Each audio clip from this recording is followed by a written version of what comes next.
High in the Vietnamese mountains where the fog rolls in like a secret every morning, there stood a wooden house built by hands that once carved dragons. It was not grand. It was quiet. And the man who lived there, old but not frail, silent but not broken, was named Lim. Years ago, he had been a master carver in Hoi An. His dragons graced temples, altars, and even the ceremonial halls of powerful men. People said he could make wood breathe. But one day, he left everything behind, vanished without a word. And now he lived in solitude, surrounded by trees, rain, and silence. He didn't carve anymore. His tools sat untouched in a box beneath his bed. His hands, once strong, precise, now shook when he tried to hold a knife. Locals whispered about him. Some said he had gone mad. Others said he had seen a dragon, and it had frightened him. But the truth was quieter than that. One night, years ago, a fire had taken everything. His workshop, his wife, his son. Lum survived, but his heart didn't. Since then, he spoke little, breathed less. He lived like a shadow. That is, until the morning the boy arrived. If you've ever believed that a single knock at your door can change the rhythm of your life, you'll want to stay with this story. And if you love wood carving, stories of healing, and the soul behind every cut, then subscribe to Wood Carving Artist, because this story is carved for you. That morning, Lam was gathering firewood when he saw the boy, maybe 10 years old, walking through the mist, clutching something wrapped in banana leaves. The boy stopped at the foot of the steps and looked up. "Ongoy," he said softly.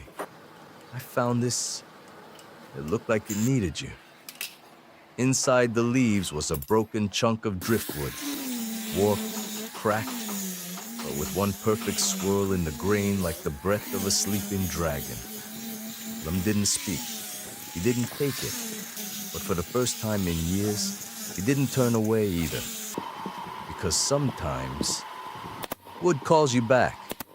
And sometimes, the dragon breeds first. The boy didn't give his name.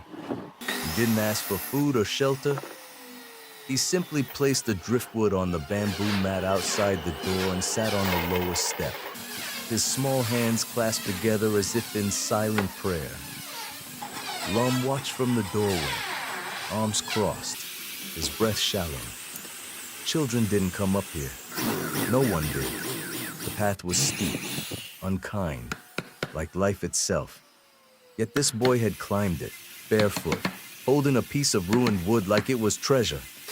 Hours passed. Neither spoke. The sun broke through clouds, briefly painting the hillside in gold. Then the rain came again. Still, the boy didn't move. Finally, as the sky dimmed, Lum broke the silence. "Where are your parents?" The boy shrugged. "Down the road. But they don't notice much." He said it plainly, without sadness, like someone too young to understand what being forgotten really meant. Lum sighed and turned to go back inside. "I don't carve anymore," he said, more to himself than the boy. But the boy's next words froze him in place. "Then why do your hands still look like they remember?" Lum looked down. His palms, worn, calloused, twitching slightly, had tightened into fists. He hadn't carved in nearly 8 years. But somehow, the muscles still remembered how to hold something with care. If this moment stirred something in you, a time when you stepped away from what you loved, only to find it still living inside you, then this story is for you. Subscribe to Wood Carving Artist, where even broken pieces have a voice. That night, Lum didn't eat. He sat by the fire, the driftwood beside him, the boy curled up in a blanket on the floor, fast asleep. As the flames danced in the old clay stove, the shadows cast on the walls weren't just shadows. They moved like scales, like wings, like memory waking up. Lam reached for his old chisel box, brushing off dust thick as regret. He didn't open it, not yet, but he placed it next to the wood. Because sometimes, before you can carve again, you have to let the tools hear your heartbeat. Morning came with a soft mist clinging to the mountain trees. The boy was already outside, squatting near the edge of the yard, watching ants carry crumbs across a rock. Inside, Lum sat with the driftwood in his lap. His fingers traced the surface slowly, hesitantly, as though greeting an old friend at a funeral. The wood was warped, dry, splintered, just like his spirit. But beneath the flaws, he felt something breathing, a rhythm hidden in the grain. Not the roar of a dragon yet, just a whisper of something waiting. With trembling hands, Lam opened the chisel box. The hinges creaked like bones waking after a long sleep.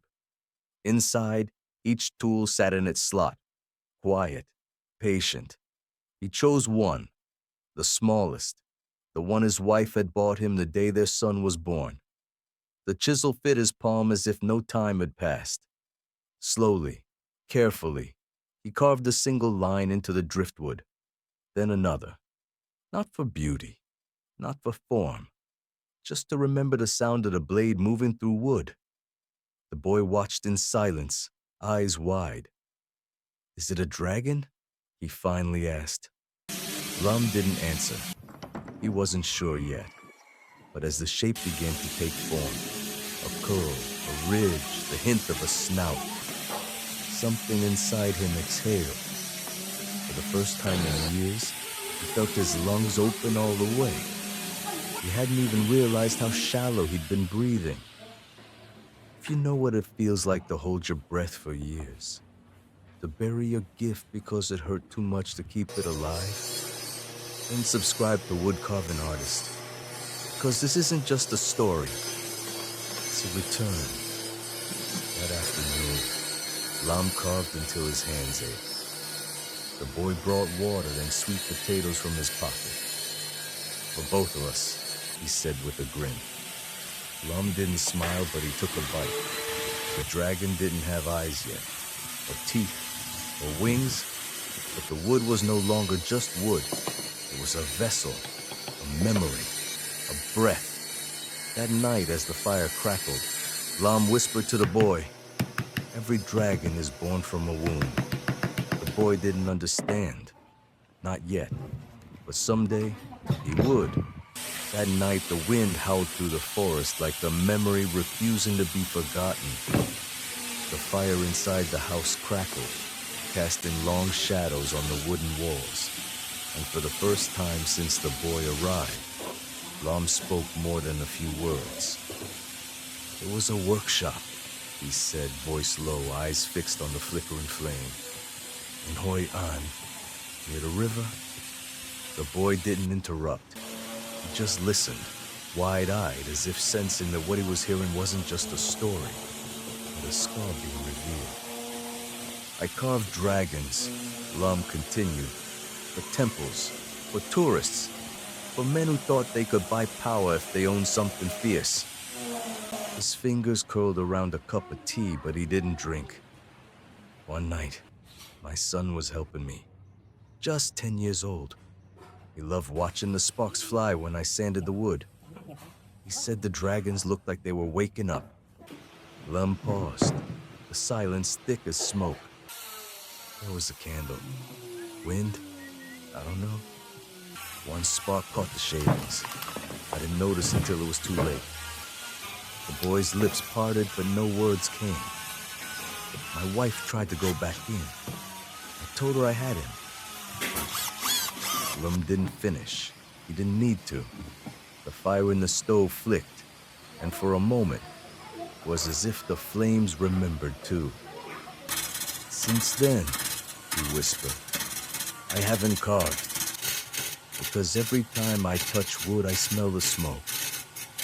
you've ever carried guilt so heavy it kept your hands from creating again. If you've buried your passion because it hurt more than it healed, this story is yours. Subscribe to Wood Carving Artist, where healing begins with the first cut back into the past. The boy reached out and gently placed the half-carved dragon into Lum's lap.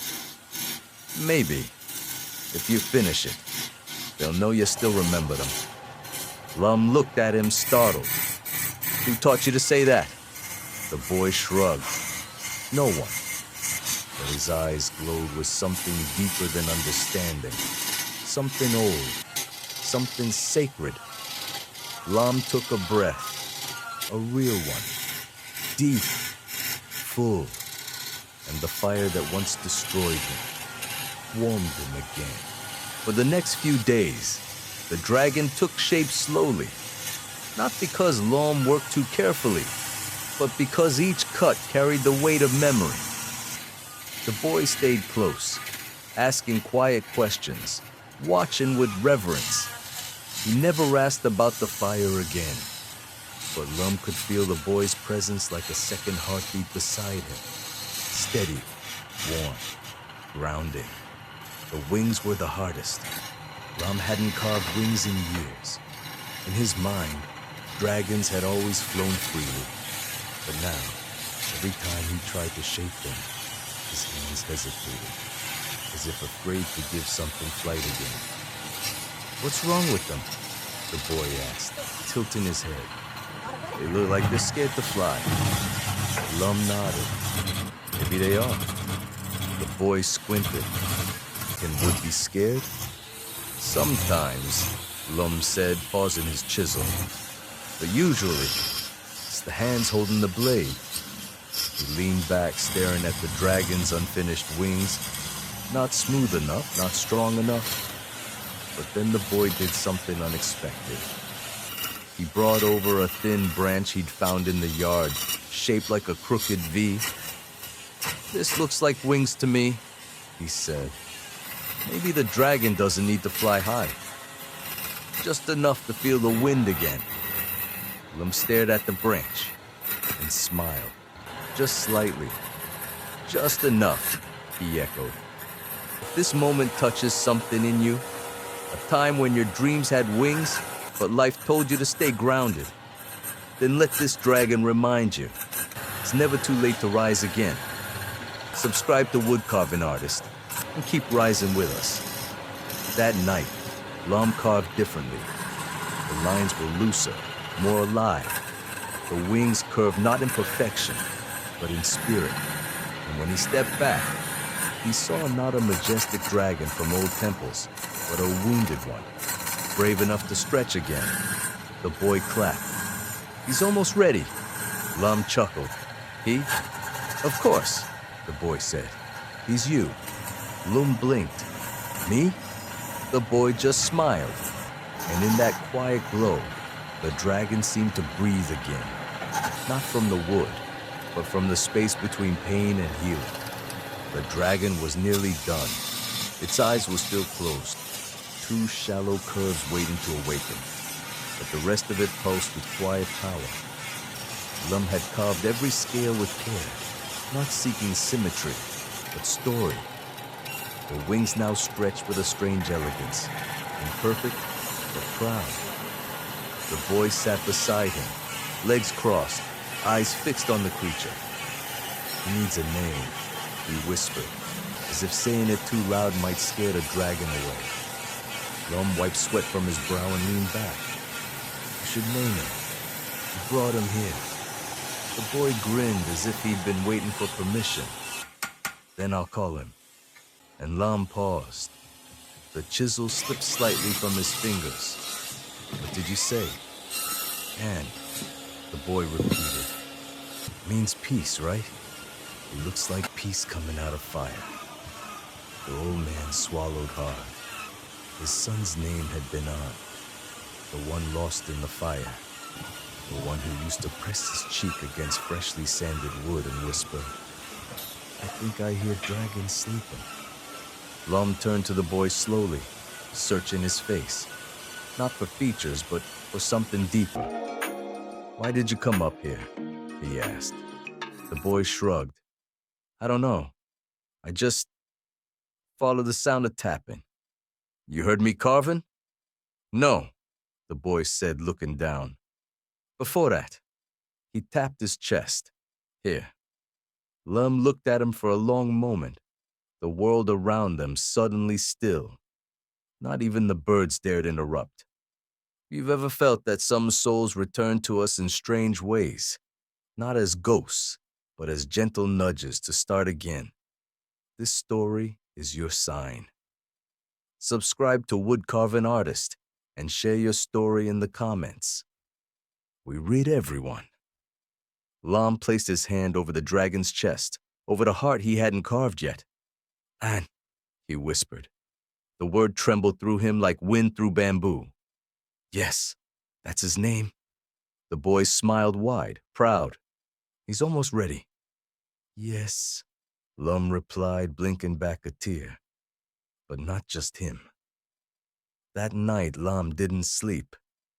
He sat by the fire, dragon in his lap, and for the first time in years, he carved not from grief, but from hope. It started with one knock, just after sunrise. Lam opened the wooden door and found an old woman standing there clutching a bamboo walking stick. "You're still alive," she said as if seeing a ghost. Lam blinked. "Basao?" Her eyes welled. "They said you vanished. We thought you died with them." She stepped forward, her fingers trembling as she touched the dragon resting on the work table. "It's him, isn't it? The boy. This is your son's dragon." Lam couldn't speak. Before he could find the words, more footsteps echoed along the dirt path. A man arrived, then another, then children, teenagers, elders. One by one, villagers appeared from behind the trees, eyes wide, silent, carrying bundles, rice, fruits, even wood. Some wore grief in their eyes, others, guilt. "We never visited," one said. "We thought you didn't want to be found." Another added, "We didn't know how to help you back then, so we stayed away." Lam nodded slowly, his throat tight. "I didn't want to be found, until now." The boy stood beside him calm. When asked where he came from, he simply said, "I just knew where to go." If you've ever felt that your pain has kept others away, but deep down, you've longed for someone to come back, this moment is for you. Subscribe to Wood Carving Artist and share your story in the comments. You're not alone. The villagers gathered around the dragon. Some gasped. One young girl even reached out and whispered, "It looks alive." Lam smiled gently. "He almost is." That day, the home that once echoed only with silence rang with laughter, hammers, and the hum of saws. Someone brought an old log, asking if Lam could carve a phoenix. The boy asked for a lion. An elder woman shyly requested a lotus. The workshop was reborn, not as a business, but as a place where grief met healing, where memory found shape in wood. Lum looked at the boy again, but he was gone. No footsteps, no goodbye. Just the scent of sweet potatoes and sandalwood smoke lingering in the breeze. He wasn't afraid. He knew it. The dragon would be finished, and so would he. A week later, the dragon was done. Not perfect. The right wing curved slightly higher than the left, and one of the eyes carried a deeper groove like it had been weeping. But it was beautiful. More than that, it was alive. Lum sat on a small stool outside his workshop, the dragon resting across his lap, its wooden body catching the morning light. He inhaled deeply. The air felt different now, lighter, as if he'd been breathing through fog for years and finally the sky had cleared. People still visited, not in crowds, but in pairs and families. They brought wood, stories, Memories. They didn't come to commission, but to witness, to see how grief could become art, how pain could make something strong enough to fly again. One man even asked if Lam could teach him. Lam chuckled, not out of pride, but out of wonder. I think I'm learning too, he said. At night, the house no longer echoed with silence. Children's laughter spilled through the open windows. Candles burned warmly, not to mourn, but to honor. And above the fireplace, mounted with care, was the dragon. And beneath it, a small plaque read, "To the ones we lost, and the wings they left behind. If you've walked through fire and wondered if you'd ever find air again, this story is for you." Subscribe to Wood Carving Artist and walk with us through the forest, through the wood, and into healing. Some nights, when the wind moves just right through the mountains, Lam hears a tapping on the wood, faint, playful, like a child's fingers on the bench. He no longer flinches, he just smiles. "Good night, Anne," he whispers. "I'm still carving." And in the glow of the moon, the dragon seems to shimmer, as if nodding back. The boy never returned, but he didn't need to. His work was done.